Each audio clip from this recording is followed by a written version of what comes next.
Hello friends, welcome back to the civil joint. इस lecture में हम असम राइफल्स को डिस्कस करेंगे।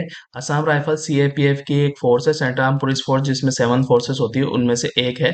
सीएपीएफ और अदर फोर्सेस के जो लेक्चर है वो उसका डिस्क्रिप्शन में मैं लिंक डाल दूंगा, वहां से देख सकते हैं जाके, आप हमारे यूट्यूब चैनल पे भी जाके देख सकते हैं, ठीक है। और इसकी पीडीएफ भी हमारे नीचे डिस्क्रिप्शन में डाल दूंगा, तो आप वहां से लिंक से जाके हमारी वेबसाइट से पीडीएफ डाउनलोड कर सकते हैं। तो स्टार्ट करते हैं। असम राइफल ये एक सेंट्रल पैरामिलिट्री फोर्स है जो कि बॉर्डर सिक्योरिटी, काउंटर इंसर्जेंसी, जो मिलिटेंट एक्टिविटी होती है उसको काउंटर करती है, और नॉर्थ ईस्ट एरिया में लॉ एंड ऑर्डर मेंटेन करती है। ठीक है गाइस। 2002 के बाद, 2002 से ये इंडो म्यांमार बॉर्डर भी गार्ड कर रही है, उससे पहले नहीं करती थी। सिर्फ इंसर्जेंसी और लॉ एंड ऑर्डर मेंटेन के ये सब चीजें देखती थी। ठीक है। तो 2002 के बाद इंडो म्यांमार बॉर्डर को ये गार्ड करती है।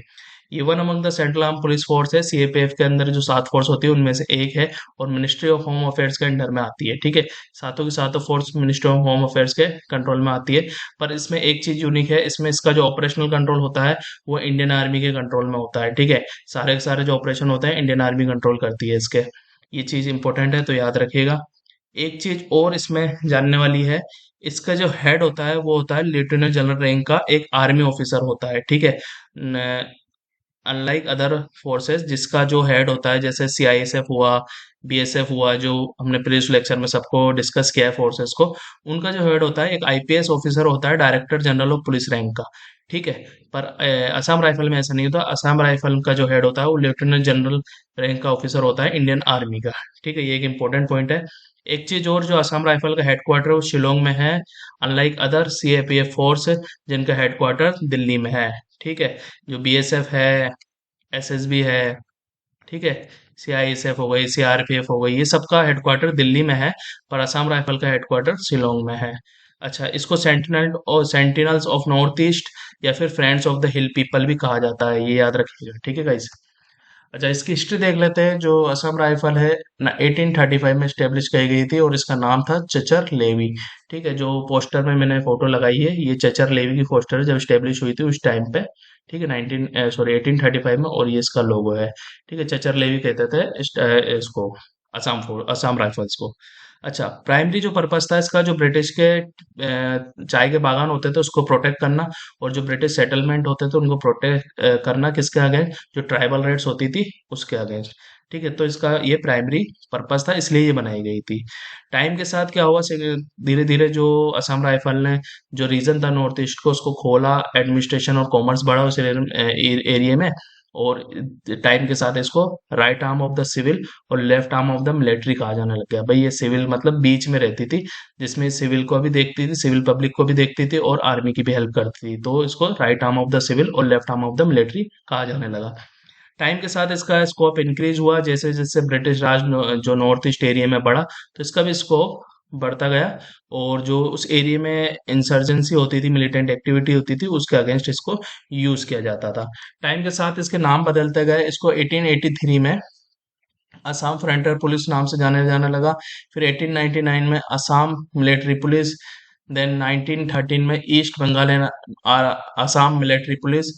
और जो इसका प्रेजेंट नेम है असम राइफल, वो इसको जाके मिला 1917 में। ठीक है, याद रखिए 1917 में इसको असम राइफल के नाम से जाने जाने लगा, जो अभी तक यूज होता है।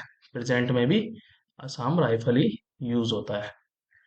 अच्छा, आफ्टर इंडिपेंडेंस के बाद इसके जो फंक्शन था, इंपॉर्टेंट पॉइंट है, मिनिस्ट्री ऑफ एक्सटर्नल अफेयर्स के अंडर में था। ठीक है। पर इसका जो ऑपरेशनल कंट्रोल था वो ट्रांसफर कर दिया गया इंडियन आर्मी को। कब? 1962 का जो इंडो चाइना वॉर हुआ था उसके बाद इसको, जिसका ऑपरेशनल कंट्रोल था वो इंडियन आर्मी को ट्रांसफर कर दिया गया। और जो अभी तक है, जो कि मैंने अभी आपको पहले बताया कि इसका ऑपरेशनल कंट्रोल इंडियन आर्मी के कंट्रोल में है, वो इसको 1962 के बाद मिला था, इंडो चाइना वॉर वाले वॉर के बाद। अच्छा, जो ये थी force ministry of external affair के अंडर में थी आफ्टर इंडिपेंडेंस के बाद, पर 1965 में इसको होम मिनिस्ट्री के अंडर में डाल दिया गया, और आर्मी के पास कंट्रोल रहा ऑपरेशनल कंट्रोल का। ठीक है, वो चेंज नहीं किया गया। ठीक है गाइस। अच्छा, असम राइफल ने जो वर्ल्ड वॉर फर्स्ट में भी पार्ट लिया था, जिसमें इसने यूरोप और मिडिल ईस्ट में इसने अपना रोल निभाया था, और वहां पर अपनी सर्विस दी थी। उसके बाद वर्ल्ड वॉर सेकेंड के अंदर इसने सर्व किया था, किसमें? मेनली बर्मा के अंदर। ठीक है, बर्मा मतलब म्यांमार के अंदर। अच्छा। अच्छा, इसमें एक चीज और है कि जब 1962 का वॉर हुआ था कि भाई इस फोर्स को वापस बुलाया गया, भाई आप कॉम्बैट रोल संभालो। जब चाइना ने अचानक ही अटैक कर दिया था, उसके बाद इसको बुलाया गया भाई, इसने कॉम्बैट रोल वहां पर मतलब रोल प्ले किया, कॉम्बैट रोल। और है ना, जो चाइनीज फोर्स थी उसको रोका, उसका एडवांस जो उसने मतलब वो आगे आ रही थी उसको डिले किया, जब तक हमारी आर्मी डिफेंस लाइन तक नहीं पहुंच गई। ठीक है।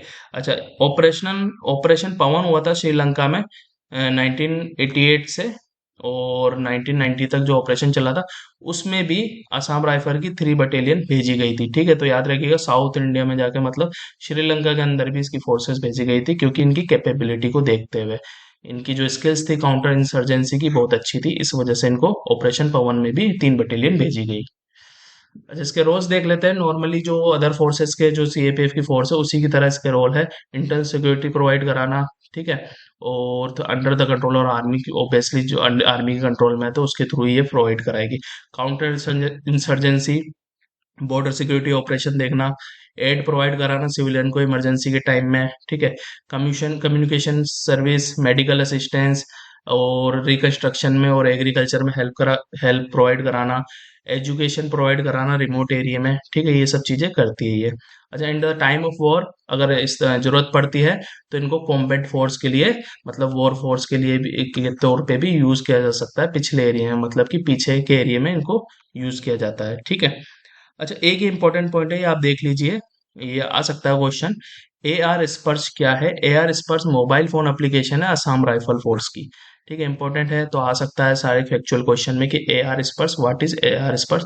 तो असम राइफल की मोबाइल फोन एप्लीकेशन है, जो भी इसके सिपाही वगैरह होते हैं, जो सोल्जर होते हैं वो इसको यूज करते हैं, उनका सारा रिकॉर्ड वगैरह, सैलरी वगैरह सब इसके अंदर होती है। ठीक है गाइस, नेक्स्ट लेक्चर में हम एनएसजी कवर करेंगे, नेशनल सिक्योरिटी गार्ड, जो कि सीएपीएफ की सात फोर्स की लास्ट फोर्स होगी। बाकी हम 6 फोर्स कवर कर चुके हैं। Thank you for watching. इसकी पीडीएफ हमारे वेबसाइट से डाउनलोड कर सकते हैं। ठीक है, थैंक यू।